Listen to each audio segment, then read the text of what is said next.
கன்னியாகுமரி மாவட்டம் வடக்கன்குளத்தில் உள்ள ஜாய் பல்கலைக்கழகத்தில் நடைபெற்ற துளிரும் விஞ்ஞானிகள் அறிவியல் திருவிழாவில் நூற்றுக்கணக்கான மாணவிகள் கலந்து கொண்டனர். இதுகுறித்து நமது செய்தியாளர் ரமேஷ்குமார் வழங்கிய கூடுதல் தகவல்களை பார்க்கலாம். மறைந்த அப்துல் கலாம் ஐயா அவர்களின் கனவை நினைவாக்கும் விதமாக நியூஸ் 7 தமிழ் தற்பொழுது தமிழகம் முழுவதும் துளிரும் விஞ்ஞானிகள் என்ற ஒரு அறிவியல் திருவிழாவை நடத்தி வருகிறது. அது தற்பொழுது கன்னியாகுமரி மாவட்டத்திலிருந்து பெரும்பாலான அரசு மற்றும் தனியார் பள்ளி மாணவிகள் கலந்து கொள்ளும் அந்த நிகழ்ச்சி வடக்கங்குளம் ஜாய் பல்கலைக்கழகத்தில் நடைபெற்று கொண்டிருக்கிறது. இங்கு பார்க்க முடியும், திரளான மாணவர்கள் தங்கள் இயற்கை சார்ந்த அறிவியல் சார்ந்த படைப்புகளை இங்கு படைத்திருக்கின்றனர். அந்த மாணவர்கள் 6லிருந்து 12ஆம் வகுப்பு வரையிலும் பயிலும் அந்த மாணவர்கள் ஒவ்வொரு மாணவர்களும் கன்னியாகுமரி மாவட்டத்தை பொறுத்த அளவில் சுமார் 80க்கு மேற்பட்ட படைப்புகளை இந்த பகுதிகளில் காட்சி என்பது படுத்தி இருக்கின்றனர். இதில் திரளான மாணவிகளும் பங்கேற்றிருக்கின்றனர். நம்மோடு ஒரு மாணவர் இணைகிறார், அவரிடமே கேட்கலாம். தம்பி வணக்கம், எந்த ஸ்கூல்ல இருந்து வாரீங்க? நீங்கள் இந்த ப்ராஜெக்டின் தன்மை என்ன சொல்லுங்கள்? என் பேர் Kiran, government high secondary school கொரத்தேரையிலேருந்து வரேன். இது ஹியூமன்ஸ் முன்னாடி இருந்தது இயற்கையான பகுதி. அது நுட்பம் வளர வளர இப்படி ஆகிட்டு, இப்படி ஆகுதா இப்படி திரும்பி ஆகணும்னா நம்ம என்ன செய்ய போகிறோம்? அதாவது சேவ் த எர்த். நம்ம ஆற்றுல குப்பை போடுறது, அடுத்த என்ன சொல்ல, ஒவ்வொரு மனிதனும் ஒவ்வொரு செடி நட்டால் நல்லதுன்னு சொல்லுவாங்க.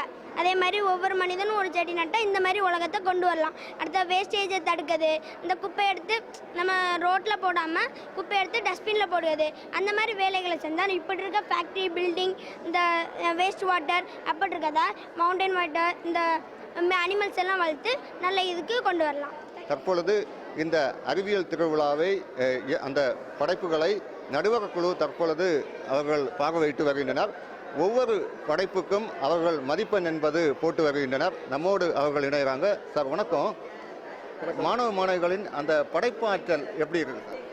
படைப்பாற்றல் பார்க்குறத விட நமக்கு அவங்களோட அந்த ஒரு எல்லாரோட தீமுமே என்னன்னா global warming, towards global warming. நமக்கு இந்த உலகத்துக்கு ஏதாவது பண்ணணும், பெட்டராக பண்ணணும். இப்போ நம்ம ரெகுலராக இருக்கிறது அவங்களே அதை டைஜஸ்ட் பண்ண முடியாத ஒரு சூழ்நிலையில் இருக்கிறாங்க. நம்ம நார்மலாக நம்மளோட டே டு டே லைஃபுக்கு என்னென்ன பிரச்சனை அவங்க ஃபேஸ் பண்ண முடியும், அதை என்னென்ன பண்ணி அதை நம்ம சால்வ் பண்ணலாங்கிற அவங்களோட அந்த எந்தூசியாசம் நமக்கு புரியுது இதில் கிளியராட்டு.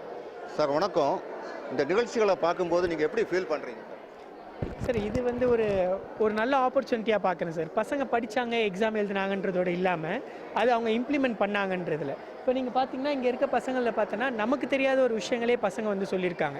இதுக்கு ஒரு நல்ல பிளாட்ஃபார்ம் அமைச்சு கொடுத்த நியூஸ் 7 சேனலுக்கும், அதை எக்ஸ்போஸ் பண்ண இந்த பிளாட்ஃபார்ம் கொடுத்த இந்த பல்கலைக்கழகம் ஜாய் பல்கலைக்கழகத்துக்கும் நான் ரொம்ப தேங்க்ஸ் சொல்கிற மாதிரி எனக்கு ஃபீல் ஆகுது. ஏன்னா நமக்கு தெரியாத நம்ம பார்த்துட்டு நம்ம இதை படிச்சுட்டு கடந்து போயிடுறோம். அதை இம்ப்ளிமெண்ட் பண்ணால் இப்படி தான் இருக்குமா அப்படின்றத பசங்க ரொம்ப நேர்த்தியாகவும் அழகாகவும் தத்துரூபமாகவும் சொல்லியிருக்காங்க. இந்த மாதிரி ஒரு ப்ரோக்ராம் தொடர்ந்து ஒரு மாவட்டத்துலேயும் நீங்கள் வச்சிங்க அப்படின்னா நம்ம ஏங்க அமெரிக்காவுக்கு போகிற இன்வென்ஷனுக்கு நம்ம ஊர் இந்தியா, நம்ம தமிழ்நாடுலேயே நிறையா விஞ்ஞானிகள் உண்மையிலே இருக்காங்க. இதோட டாபிக் நியூஸ் 7 ரொம்ப துல்லியமாக வச்சுருக்காங்க. துளிரும் விஞ்ஞானிகள் ஒரு நல்ல தேங்க்ஸ். கன்னியாகுமரி மாவட்டத்தை பொறுத்த அளவில் முதலாக துளிரும் விஞ்ஞானிகள் அறிவியல் திருவிழா என்பதை நாம் முன்னெடுத்திருக்கிறோம். ஆனால் தற்பொழுது இது பெரும் வரவேற்பு என்பது பெற்றிருக்கிறது. வரும் வருடத்திலும் இதுபோன்று பிரமாண்டமான ஒரு நிகழ்ச்சியை ஏற்பாடு செய்ய இந்த ஜாய் பல்கலைக்கழகமும் இணைந்திருப்பதாக அவர்களும் தெரிவித்திருக்கின்றனர். இதுவும் ஒரு பெரிய மகிழ்ச்சியை ஏற்படுத்தியிருக்கிறது.